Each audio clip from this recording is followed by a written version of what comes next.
الله سبحانه وتعالی مسلمانانو ته ایمانی جذبه ورکړی ده، یو غیرت ورکړی دی د خپل ایمان، د خپل دین، د خپل روحانی اقدارو د هغې چرته دی سودا نه کوي. او که چرته موقع راشي نو د رسول الله صلی الله علیه وسلم د دور نه واخله تر دې دوره پورې مسلمانانو ډیره لویه جذبه ښکاره کړې ده، او چې کوم ځای کې کفر سر اوچت کړی دی نو مسلمانانو ډیر په بهترینې طریقې سره د هغه جواب کړی دی. تیره جمعه ما تاسو ته خبره وکړه دغه هندوانو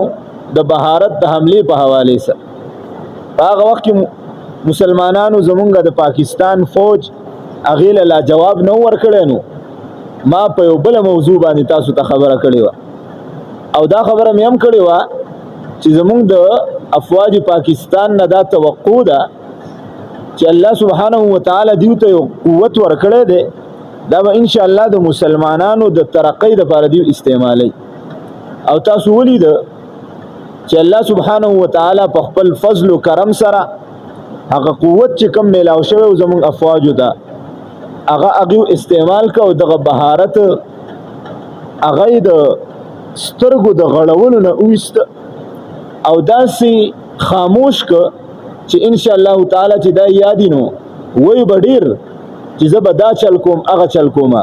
خو انشاءالله څه به کولی هغه نشي. د هغې وجه ده چې الله سبحانه وتعالی مسلمانانو ته یو لوی ایمانی قوت ورکړی دی. او تاسو دا بار بار اورېدلی دي چې جنگونه او جهادونه دا په اسلحه باندې نه کیږي، دا په جذبو سره لړاویږي، دا په غیرت سره لړاویږي، او غیرت ته او جذبې ته هیڅ څوک شکست نشي ورکولی. هغې ظالمانو خو د شپې په صحیفه کې هغه خپله کمظرفي ښکاره کړه چې مظلوم مسلمانان ماشومان او زنانه نارینه هغې شهیدان کړه. زمونږ افواج پاکستان هغې داسې د جرأتمندۍ مظاهره وکړه په رڼا کې ښه په سنت طریقه باندې. د رسول الله مبارک به هم د عادتو کله چې به یې په یو ځای باندې حمله کوله نو د سحر د وخت به یې کوله، وختي به یې کوله چې سحر یې وله اور سکور که او داسې خاموش کړه چې غیرو ته هم پته ولګېده چې په دې مسلمانانو کې یو قوت ایمانی موجود دی چې دې قوت ایمانی ته هیڅ څوک شکست نشي ورکولی. اوس دغه کار خو وشو، خو زمونږ دپاره څه پکار دی؟ اصل کې خبره دا ذکر کړه د رسول الله مبارک په دور کې رسول الله مبارک هم ډېرې دمکۍ ورکړی شوی، د کلي نه به دې بهر کو، دا چل به رسره وکړو، خب سازشونه جوړ شوي وو، باقاعده د قتل منصوبې تیارې شوې، خو الله سبحانه وتعالی د رسول الله مبارک حفاظت کړ.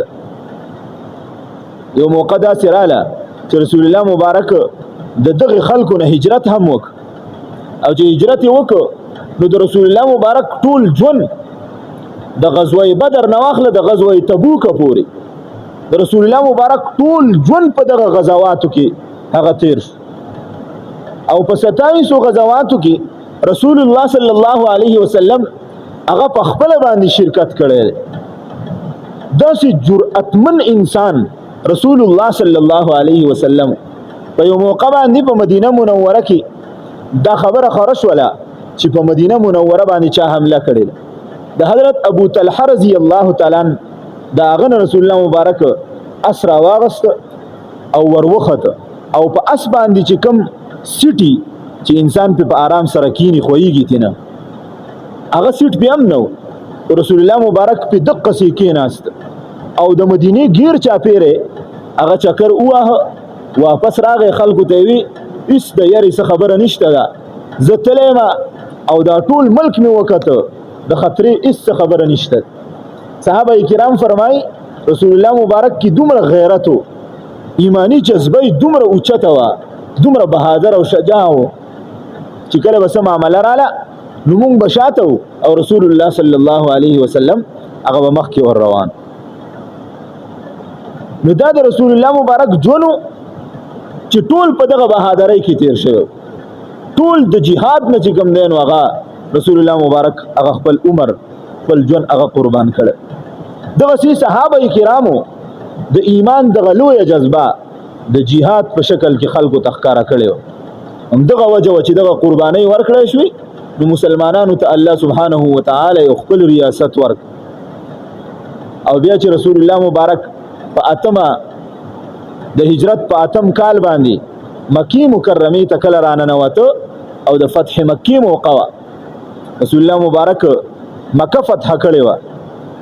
را روان دي نو څنګه را روان دي صحابه کرام فرمایي د رسول الله مبارک سر مبارک د عاجزۍ د وجه نخکته شوی رسول الله مبارک چې کومه ګیره مبارکه وا هغه د سورلۍ چې کوم تخته و د ناستي د هغې سره لګېده دومره عاجزي کوله دا نه کوله چې ما دا چل وکړو هغه چل مې وکړه نه رسول الله صلی الله علیه وسلم چې کله فتح وکړله کامیابی ورته حاصله شوله نو اولنې سبق مونږ او تاسو ته پرېښوده چې کله ستاسو د دشمن سره مقابله او الله تعالی تاسو ته فتح درکړي نو د هغې نه بعد یاد ساته تکبر به نه کې غرور به نه کې تکبر او غرور به نه کې بلکې ته به څه کې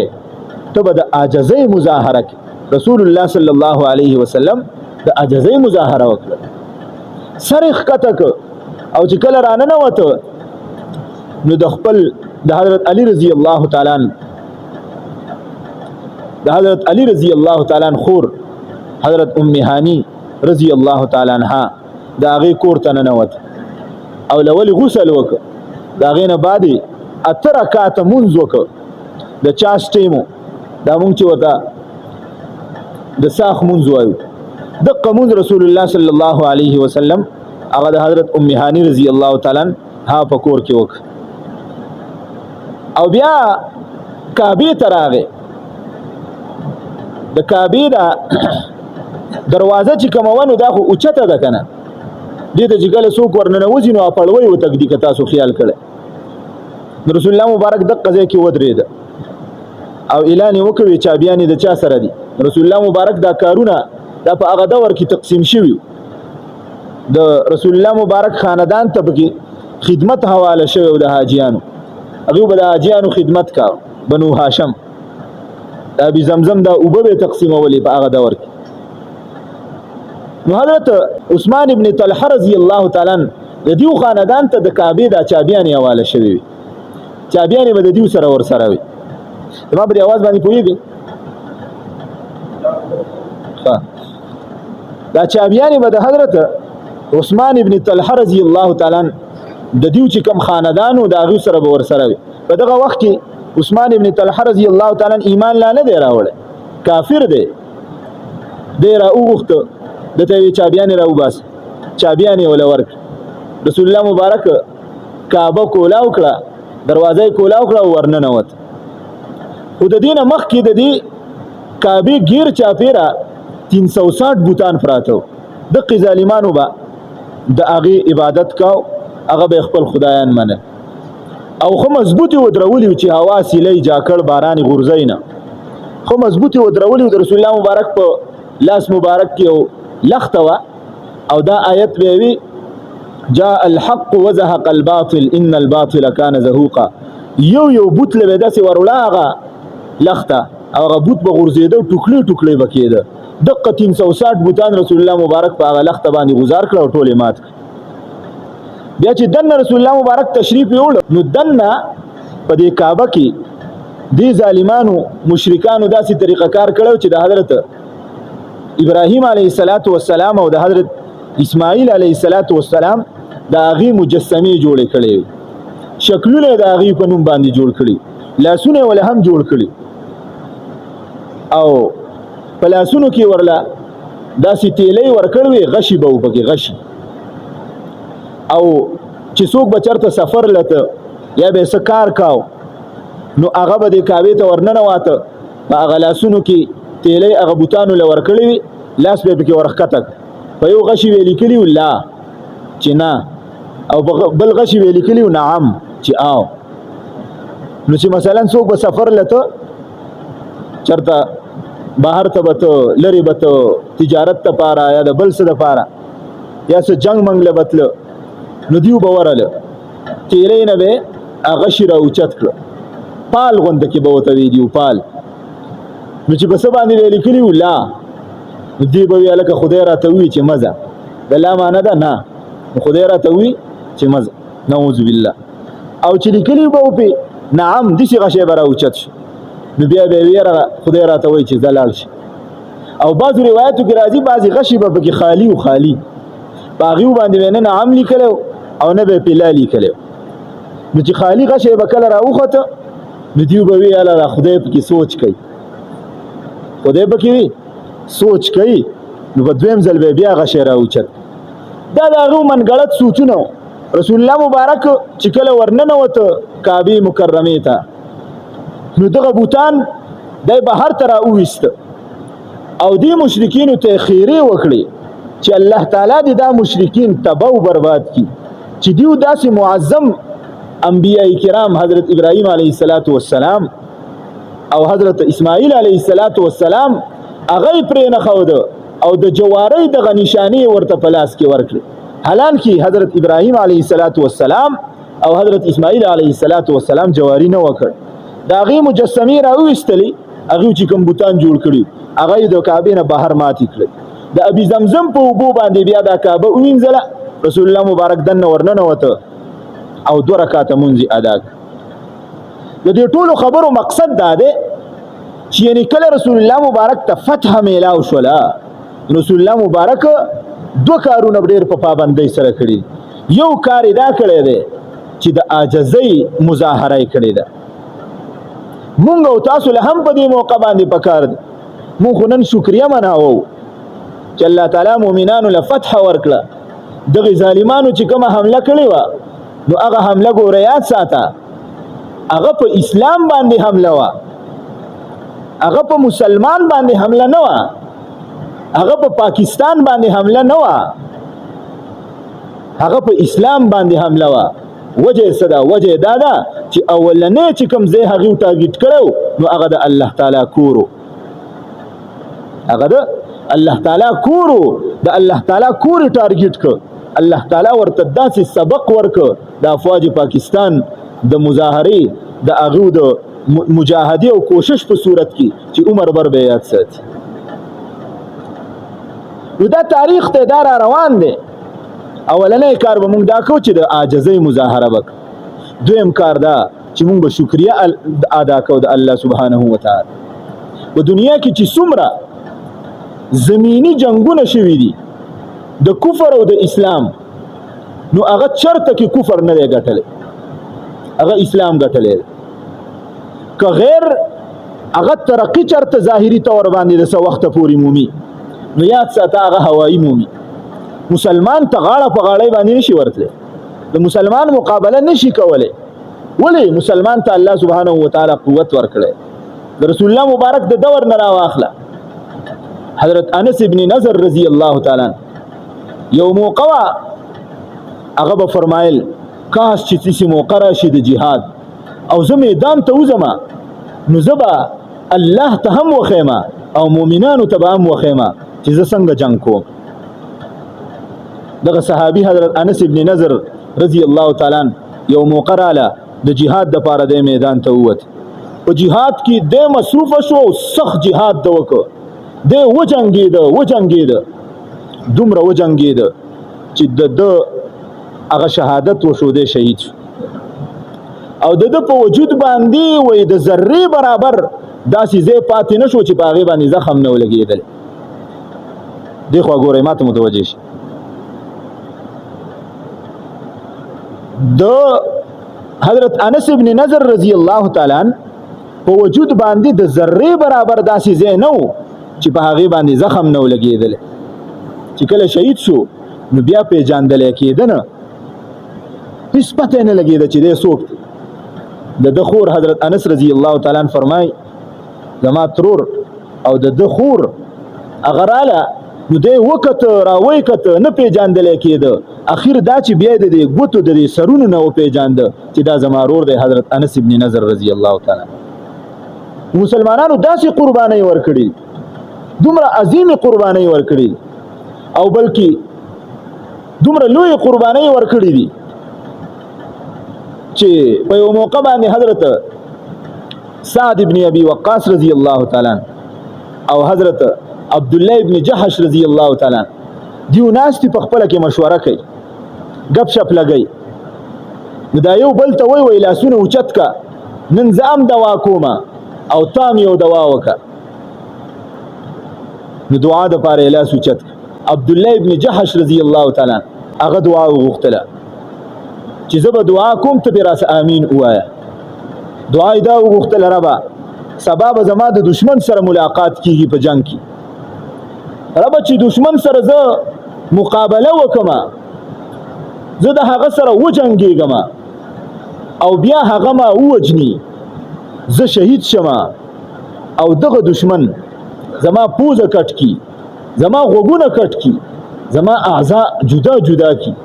په داسې حالت کې زه ستا خواله درشمه. ما د ده په دعا باندې امین وي. بیا ما دعا شروع کړله چې ربه سبا د دشمن سره مقابله ده، ربه چې زه د هغه سره وجنګېږم، خو سره وجنګېږم او هغه مړ کما او د هغه چې کوم سامانی د جنگ کوم غنیمتي هغه ما ته پاتې شي. په دې باندې حضرت عبد الله ابن جحش رضی الله تعالی هغه امین وي. سبا د دشمن سره مونږ دواړه وجنګېدو، چې کله جنگ ختم شو نو چې زما کوم دشمنو نو د هغه سره زه وجنګېدم او سم سره وجنګېدم تر دې چې هغه ما مړ کړ، د هغه اسلحه سامان هغه ما د ځان سره راواغسته. بیا مې عبد الله ابن جحش رضی الله تعالی ونه لیده، په ژوندو کې مې صحیح کړ، په زخمیانو کې مې صحیح کړ، ومې نه لیده. بیا لاړم د شهیدانو ځای ته، څه ګورم چې ګورم هغه په شهیدانو کې پروت دی، شهید شوی دی، پوزه یې کټ کړې ده، غوږونه یې کټ کړي دي، لاسونه یې وله ټوکلي ټوکلي کړي دي، د وجود هر یو اندام یې کټ کټ پروت دی. چې دا دعا کوله نو په دغه ټیم کې وایي په دعا کې اخیره کې ارشاد وفرمایو چې سبا د قیامت په ورځ د الله سبحانه وتعالی سره میلاو شمه او الله تعالی ما ته وایي چې ما د پاره دې څه کړي دي، زما د دین د پاره دې څه کړي دي. زه به ورته وایم چې الله یو وجود دې را کړی او دا وجود مې تاله ټوکړې ټوکړې راوړی، دا وجود مې تاله ټوکړې ټوکړې راوړی. نو دا و د هغه مسلمانانو د هغه صحابه کرامو د دین د پاره قرباني، د دین د پاره دا سختي سختي تکالیف. نن چې مونږ ته ایمان نصیب شوی دی، په کلی او کور کې نصیب شوی دی، دا د هغه مجاهدینو د رسول الله صلی الله علیه وسلم د هغه ملګرو هغه تکالیف او هغه قربانۍ وي، هغه وینې وي چې رنګ راوړی. په یو موقع باندې حضرت عائشه رضی الله تعالی عنها ارشاد فرمای، د جنگ احد موقع ده، دا خو سړیو د سړیو دي چې قربانۍ وي، د زنانو چې کومه قربانۍ وي څومره سخت تکالیف برداشت کړي. حضرت عائشه صدیقه رضی الله تعالی عنها فرمایي د جنگ احد موقع ده، زه داسې ور روانه یم، میدان د جنگ هغه سوړ شوی دی، د حالاتو د معلومولو لپاره ور روانه یم. چې میدان ته ورنږدې شوم یو زنانه را روانه ده، په اوښ باندې ناسته ده او په دې اوښ باندې څه غوټې تړلې دي ځان سره، یوه غوټه شاته تړلې ده، یوه غوټه دې طرف ته ځوړنده ده زانګي او بله غوټه دې طرف ته ځوړنده ده زانګي. ما ته تپوس وکړ چې خور دا غوټې د سري او چرته روانه؟ دا خور ما ته وایي چې کور ته روانه یم، دې طرف ته چې کومه غوټه ده نو په دې کې مې خاوند دی شهید شوی دی عمرو بن جموح، دې طرف ته چې کومه غوټه ده په دې کې مې زوی دی حضرت خلاد رضی الله تعالی عنه هغه شهید شوی دی، او شاته چې مې کومه غوټه تړلې ده په دې کې مې رور دی حضرت عبدالله. د هغې زنانو قربانو ته هم سلام دی چې د یو کور نه هغه 3 شهادتونه کیږي خو د هغه جذبه چا کمزوري کړي نه دغه منظر مونږ نن اینو په فلسطین کې تاسو به کتلی زنانه دي په تیلو کې په شاپرو کې خپل ماشومان راغستي په شاپرو کې مقبره ته وړي په غوټو کې خپل ماشومان راغستي راکاږي مقبرو ته وړي قسم دې په خخولو باندې انسانان ستړي شي دومره قرباني دغه خلکو ورک ځکه خو بار بار هغه خلک وای چې د دې مسلمانانو چې کوم حکمرانان دي د دې ملکونو کوم مشران دي د قیامت په ورځ به د رسول الله مبارک مخې ته پیش کو د رسول الله مبارک مخې ته به تپوس کو چې ستا په دې امت باندې دا کوم ظلم او ستم روانو نه د معصوم خیالو نه د مشر نه د ضعیف او کمزوري او نه د زنانا کوم یو مسلمان حکمران د دې تپوس کړو چا د دې لپاره आवाज اوچت کړو دا قرباني چې کومه ما ذکر کړی تاسو د دې اندازه واخلئ کنه نن عرب د هغهونه د مسلمانانو تموا دغه ځای چې ما کومه قرباني ذکر کړی رسول الله مبارک څومره قرباني ورکړي دي غاخونه مبارکي به شهیدان شوي دي صحابه کرامو څومره ویني توي شوي دي په حق مقام باندې هغه قاتل د مسلم امت قاتل ټرمپ هغه راځي او هغه ته په کومه نخره باندې استقبال کوي خپل خويندې او میندې وته ودري او هغه ورته ګډي د هغه عزت د هغه ناموس هغه ورته ښکارا کوي د څه د پاره چې د پزړه کې زما چې کم دی نو زسه پیدا شي حالانکه الله سبحانه و تعالی فیصله کړی دا چې کله تاسو دا کار شروع کړ په یو ځای کې بے حیايي او بے پردګي شروع شوله تاسو به چرته کې ګوره ترقی و نه مومي اق کار اغي وک د خپل کور زنانا د اق قاتل د پاره دی را وباسي چې استقبالي وکي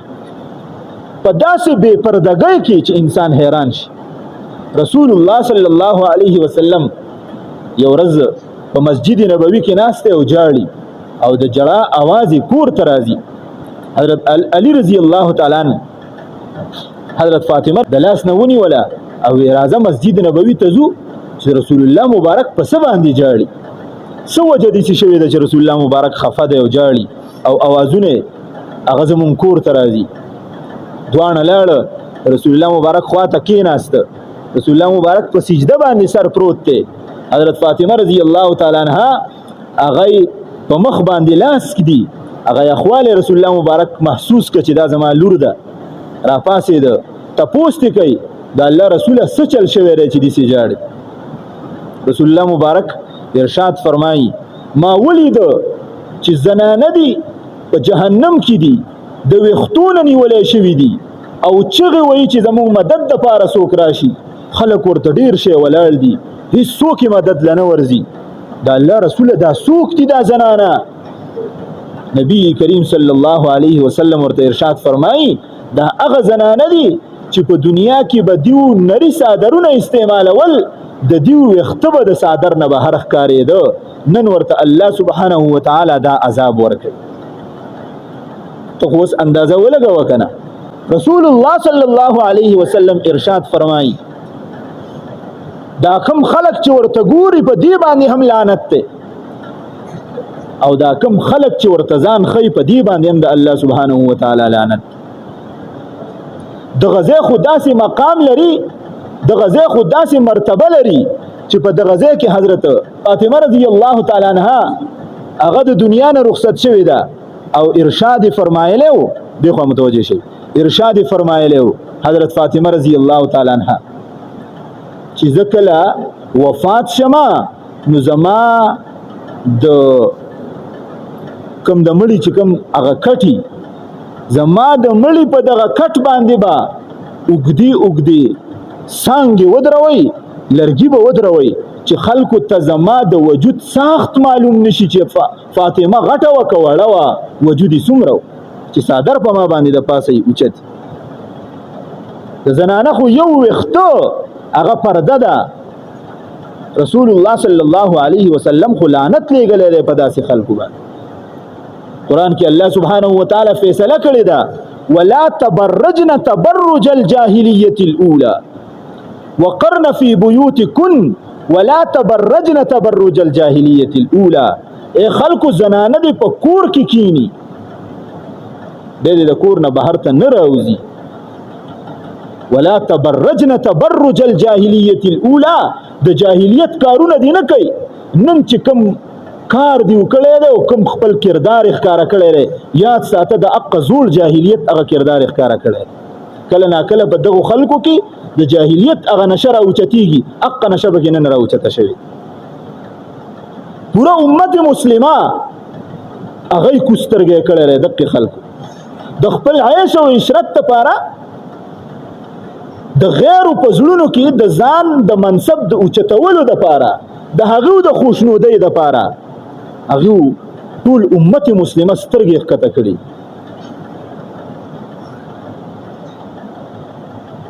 زنانه خو داسې وي چې په داسې حالاتو کې چې د کفر او د اسلام جنگ شروع دی په اسرائیل په غزه کې چې را پاسین او اتیاو سلطې هغه شهیدان کړي هغه میاندې او خویندې دغه مسلمانانو ته د مدد اوازونه کوي او د بل طرف ته عيش او عشرت هغه په داسې عروج باندې دی که ارس کیږي دي خو زما د دنیا چې کوم خدای دی هغه رضا شي په دنیا کې خلک د ځان لپاره خدایان نیسي دغه ټرم دغه خلکو د ځان لپاره خدای نیولې دی دا فکر او سوچ نشته دی چې دا سرزمین د محمد رسول الله سرزمین دی د صحابه کرامو سرزمین دی زه په دې ځای باندې داسې قسمه حرکت کوم سبب د رسول الله مبارک مخې ته څنګه ودرېږم سبب د رسول الله مبارک مخې ته څنګه زه ودرېږم یو دور خداسو په زنانو کې دومره لویه جذبه وه چې موږ د پاکستان دا ټینکونه چې کوم دي دا میزایلي چې کوم دي د دیو دا نمونه دا د دغه مشرانو په نومونو باندې خوده شوی د خالد ابن ولید رضی الله تعالی عنہ په نوم باندې هغه د ټینکونو نمونه دي د غوري په نوم باندې نوم دی د ابدالي په نوم باندې نوم دی د شاهین په نوم باندې نوم دی دا دغه زمونږه مشران دي د مجاهدین دي یو نوم به تاسو اوریدلی زرار دا د هغه صحابي په نوم باندې خوده شوی دی او تاسو ته پته شته دی دغه صحابي څوک د خالد ابن ولید رضی الله تعالی عنہ دور دی او دغه د رومیانو سره جنگ دی د رومیانو سره جنگ وشو د حضرت زرار رضی الله تعالی عنہ رومیانو ونیو او د په هتکړو کې بند کو جیل ته گزار مسلمانان راوته و جنگید په دې کې یو مجاهد دی جنگي او مخه پټ دی او داسې دی چې پسینه دی خوله دی د کافرانو په سب کې ننوځي په دوانه لاس باندې توره چلی او د بهادرۍ مظاهره کوي خلک ورته حیران دی خالد ابن ولید رضی الله تعالی عنہ وی زخو لوی مجاهد ما د خلکو په نسبت باندې لوی بهادر ما نن دی مجاهد زمانام نمبر ولري دا بسوکی چې کله جنگ د اقی ورځې دفع شو نو خلک خپل ځای تراله دغه مجاهد امر راغی خو مخې پټ کړی دی خولی تساسی چې کم اسور سره دی هغه هم ساسا دی اواز ورته خلکو کوي دی خو راشه خو دی رانغی یو ونه و د هغې ونې خواته ودرېد خالد ابن ولید رضی الله تعالی عنہ په خپله ورغی تپوس د ده نه کوي وایي ته څوک دا ورته مخې پټ کړی دی اواز ورته کوي چې زه د حضرت زرار خور ما تر کوم وخت نه چې حضرت زرار رضی الله تعالی عنہ غیر نیولې دی په هتکړو کې دی نن زما ویشتمه ورځ ده چې زه د کور نه راوتې یم ما د سړو کپړې اغوستې دي او زه به جنګېږم تر هغه وخت پورې به جنګېږم تر هغه وخت پورې به جنګېږم چې تر کوم وخت پورې ما خپل رور حضرت زرار رضی الله تعالی عنہ هغه را خلاص کړی نه په سباله وجنګېد په بل سباله وجنګېد تر دې حده پورې چې هغه ځای ته ورسېده دا زنانه چې په کوم ځای کې حضرت زرار رضی الله تعالی عنہ هغه په اتکړو کې بندو په دواړه لاسه باندې توره چلی د هغې اتکړې خلاصوي زنځیران خلاصوي او د ځان سره چې کوم دی نو خپل رور را ازادوي او کور ته راوړي دا و د زنانو جذبه نن مسلمان په غفلت کې دی ظلم کیږي د اسرائیل او د بهارت د دواړو فلسفه یو ده د دواړو اسلحه یو ده د دواړو مقاصد یو دي د امریکای د دې ټولو سازش یو دی کفر یو ملت دی کاش که مسلمان هم یو ملت جوړ شي کفر یو ځای کېدی شي په کوم ځای کې کافر ته نقصان دی اقا ځای ته ټرمپ رسیږي اقا ځای ته نتنیاهو رسیږي حق ځای ته نریندر مودي رسیږي مسلمان ولې نشي رسیدی د افسوس خبره دا ده مسلمان وای دی وای خیر دی ما ته څه نه وای چې هغه ختم کی بیا په ده باندې شروع وکړي وای ته سیټ څه تا ته څه نه ویم چې دی مړ کی بیا په بل باندې شروع وکړي مجاهدینو خو خپله جذبه ښکاره کړې وه د رسول الله صلی الله علیه وسلم دور دی د جابر ابن عبدالله رضی الله تعالی عنہ فرمایي یو دور دی د حضرت معاویه رضی الله تعالی عنہ د حضرت عمر ابن جموح رضی الله تعالی عنہ او د حضرت عبد الله ابن حرام رضی الله تعالی عنہ دا دواړه په یو قبر کې هغه ښخ کړي 46 سال تیر شو 46 سال د حضرت معاویه رضی الله تعالی عنہ هغه دور راغی په دغه ځای باندې کوم ځای کې چې دا خلک هغه دفن شوي نو په دغه ځای کې نهر تېرېده نو د دې خلکو دا رشته داران یې راجمع کړه چې دا رشته داران مونږ دا مړي را وباسو او بل ځای ته یې منتقل کړو چې دا رشته داران یې ورته ولاړي او دوی بیا چې کوم ځای مناسب وي هلته یې ښخ کړي نو اوس 46 سال تیر شوي دي 46 سال د معاویه رضی الله تعالی عنہ دور دی چې کله دا قبر کولاو که چې دا دوه پکې دفن دي نو حضرت جابر ابن عبدالله رضی الله تعالی عنہ وای زما دا پلار وای چې کله ما دا قبر کولاو که او دا خپل پلار مې ولید نو 46 سال مخکې چې په کوم حالت کې په کوم پوزیشن کې ما دفن کړی و یخودی مې و په اقا پوزیشن کې زما دا پلار عبد الله ابن حرام رضی الله تعالی عنہ پروت دی د ذره برابر 46 سال بعد نه د په کفن کې څه نقصان راغلی دی او نه د په وجود کې څه نقصان راغلی او ورسره خواته حضرت عمرو ابن جموح رضی الله تعالی عنہ هغه هم پروت دی او عمرو ابن جموح هغه صحابي دی چې د په خپه باندې شلو کله چې jihad لتنو کور والای ورته وي او بچو ورته وي وګوره jihad ته مزه او ته خو کمزورې معذورې ستانه څوک تپوس نه کوي په کور کې ایثار شه دی ورته وی ستاسو خوښه نه ده چې سبا د قیامت په ورځ باندې زه شهید را پاسمه بچوی jihad د بوت وجنګېد او دی شهید شو رسول الله صلی الله علیه وسلم د متعلق ارشاد او فرمایا زه عمرو ابن جموح رضی الله تعالی عنہ په جنت کینم الله سبحانه وتعالى ورته خپټی کړی دا وګرځي دغه عمرو ابن جموح رضی الله تعالی عنہ په دغه قبر کې دفن دی چې کله شهید شوی نو وجود زخمی شوی حضرت جابر ابن عبدالله رضی الله تعالی عنہ فرمایي چې کله د وجود ما راواړاو نو د چې کوم ځای زخمی شوی د په حق ځای باندې ځان له لاس یې ښودی 46 سال پکې تیر شوي دي ما یې دا لاس لږ رالرې که چې څنګه مې د هغه زخمي ځای نه دا لاس رالرې که نو د حق زخمي ځای نه وینه روانه شوله څو کاله بعد 46 سال بعد په قبر کې دی په خاورو کې دفن دی لاس یې په حق زخمي ځای یې ښودی دی چې کله مې ولا لاس د دقه ځای نه لرې که نو 46 سال بعد د حق ځای نه تازه وینه روانه شوله هم دقه وجه ده چې رسول الله صلی الله علیه وسلم ارشاد فرمای د شهید وینا چې کله دی شهید کیږي او د دنه کومه وینه تویږي لا ځمکې ته رسېدلې نه چې الله سبحانه وتعالی د ده د ټول ګناهونو هغه چې کوم دی نو بخښنه کړي. په یو روایت کې راځي رسول الله صلی الله علیه وسلم ارشاد فرمایي د قیامت په ورځ باندې به شهید د 72 حور سره چې کوم دی نو نکاح کوي. په یو روایت کې راځي هغه 80 کسان چې هغه به جهنم ته ځي او کوم یو کس شهید شي نو دی به د 80 کسانو چې جهنم ته تک په هغه واجب شوی وي هغه به د ځان سره د جنت ته بوزي د به ټول ګناهونه معاف. رسول الله صلی الله علیه وسلم ارشاد فرمایا لغدوه فی سبیل الله او روحه خیر من الدنيا وما فيها